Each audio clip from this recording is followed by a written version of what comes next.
السلام علیکم پیارے بچوں، میں آپ کی اسلامیات کی ٹیچر مس حفیظہ ہوں اور آج ہمارا لیسن ہے صفحہ نمبر 133 پر لیسن ہے آج ہمارا حضرت موسیٰ علیہ السلام۔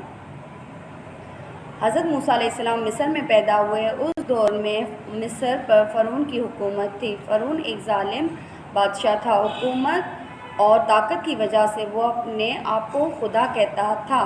قرآن مجید میں ذکر ہے کہ وہ کہا کرتا تھا، میں ہی تمہارا سب سے بڑا رب ہوں۔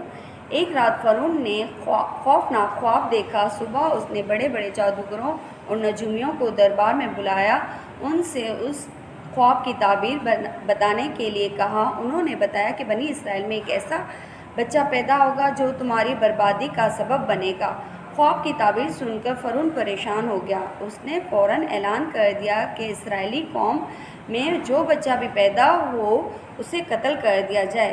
تب اللہ تعالیٰ نے اسے اصل حقیقت سے آگاہ کرنے کے لیے حضرت موسیٰ علیہ السلام کو نبی بنانے کا فیصلہ کیا۔ جب حضرت موسیٰ علیہ السلام کی ولادت ہوئی تو اللہ تعالیٰ نے ان کی حفاظت کا انتظام کر دیا۔ ان کی والدہ کو خوف محسوس ہوا کہ فرعون کے سپاہی بچے کو قتل کر ڈالیں گے۔ انہوں نے بچے کو لکڑی کے صندوق میں بند کر کے دریائے نیل میں ڈال دیا۔ صندوق دریا میں بہتا ہوا فرعون کے محل کے قریب پہنچ گیا۔ فرعون کی ملکہ نے صندوق دیکھا تو صندوق پانی سے باہر نکالنے کا حکم دیا۔ جب صندوق کھولا گیا تو اس میں ایک بہت خوبصورت بچہ تھا۔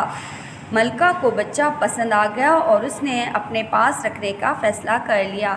اپنے شوہر فرعون کو بھی اس پر راضی کر لیا۔ جب بچے کو دودھ پلانے لگی تو بچے نے دودھ پینے سے انکار کر دیا۔ مختلف عورتوں نے دودھ پلانے کی کوشش کی مگر بچے نے کسی کا دودھ نہ پیا۔ حضرت موسیٰ علیہ السلام کی بہن بھی صندوق کے پیچھے پیچھے فرعون کے محل تک آ گئی۔ انہوں نے کہا کہ میں تمہیں ایک عورت کا پتہ بتاتی ہوں، شاید یہ بچہ اس کا دودھ پی لے۔ پھر حضرت موسیٰ علیہ السلام کی والدہ کو بلایا گیا اور حضرت موسیٰ علیہ السلام نے فوراً ان کا دودھ پی لیا۔ کچھ دنوں کے بعد حضرت موسیٰ علیہ السلام کی والدہ فرعون کی اجازت کے ساتھ بچے کو گھر لے آئیں۔ یوں اللہ تعالیٰ نے بچے کو فرعون کی شر سے محفوظ کر دیا۔ شاہی نگرانی میں اس کی پرورش کا انتظام ہونے لگا۔ فرعون حضرت موسیٰ علیہ السلام کی والدہ کو دودھ پلانے کی اجرت بھی دیتا تھا۔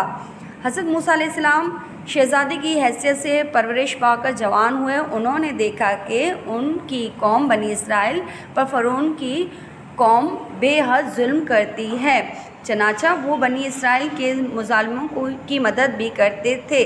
ایک دفعہ انہوں نے اپنے ایک ہم قوم کو ایک فرعون کے ظلم سے بچانے کی کوشش کی۔ آگے بڑھ کر دشمن کا ایک مکہ مارا تو وہیں ختم ہو گئے۔ جب اس کا قتل کا راز کھلا تو فرعون نے بدلے میں حضرت موسیٰ علیہ السلام کو قتل کرنے کا ارادہ کر لیا۔ حضرت موسیٰ علیہ السلام کو اس سازش کے بارے میں پتہ چلا تو مصر چھوڑ کر عرب کے ایک دور دراز علاقے مدین میں چلے گئے۔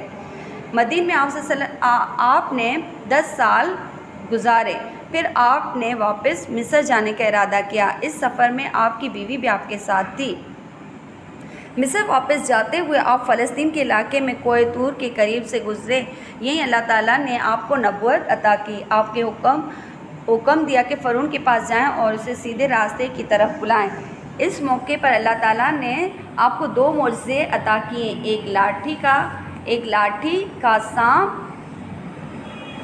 جو سانپ میں بدل جانا تھا اور دوسرا معجزہ ہاتھ کا چاند کی طرح چمکنا تھا۔ حضرت موسیٰ علیہ السلام اپنا ہاتھ گریبان میں ڈالتے اور باہر نکالتے تو وہ چاند کی طرح روشن ہوتا۔ اللہ تعالیٰ نے آپ کی درخواست پر آپ کے بھائی ہارون کو بھی نبوت عطا کی۔ حضرت موسیٰ علیہ السلام اور حضرت ہارون علیہ السلام فرعون کے پاس گئے اور سرکشی اور ظلم سے باز آنے کی نصیحت کی، مگر فرعون نے تکبر اور غرور کی بنا پر بات ماننے سے انکار کر دیا۔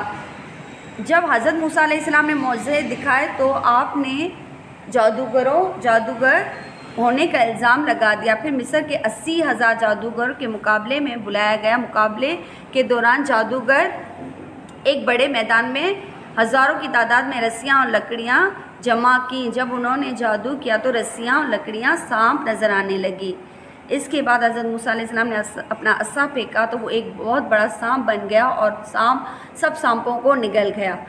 جادوگر فوراً سمجھ گئے کہ ہمارا مقابلہ کسی جادوگر سے نہیں، یہ اللہ کے کوئی نبی ہیں۔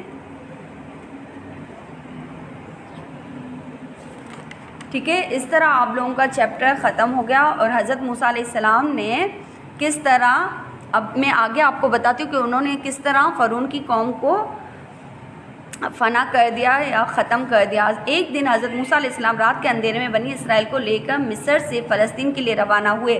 راستے میں جب آپ سمندر پر پہنچے تو آپ نے سمندر پر لاٹھی مارنے کا حکم دیا۔